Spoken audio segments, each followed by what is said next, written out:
Mga kabrigada, isinapubliko na ng Kamara ang interim guidelines para naman sa accreditation ng civil society organizations na lalahok sa proseso ng pagtalakay sa 2026 National Expenditure Program.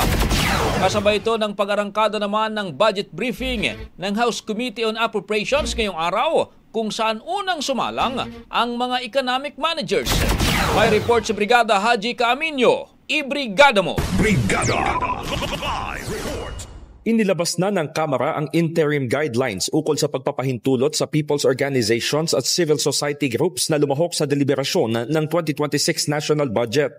Batay sa Memorandum Circular No. 20-002, papayagan ang accredited groups na mag-obserba sa committee at plenary hearings, makakuha ng material na ipinipresenta sa deliberasyon, pagsusumite ng written position papers at pagpipresenta ng pinagsama-samang pananaw ng bawat sektor upang mapangasiwaan ng partisipasyon. Bumuo ang Secretariat ng Task Force on People's Participation na binubuo ng Office of the Secretary General, Committee on Appropriations, Committee on People's Participation, Congressional Policy and Budget Research Department, Press and Public Affairs Bureau at Legislative Security Bureau.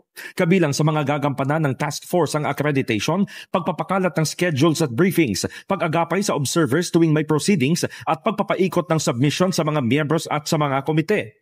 Lahat ng accredited groups ay dadalo sa orientation patungkol sa Code of Conduct at Rules of Decorum, sakop ang access sa mga dokumento, angkop na kilos sa loob ng halls at galleries at basic security at safety protocols.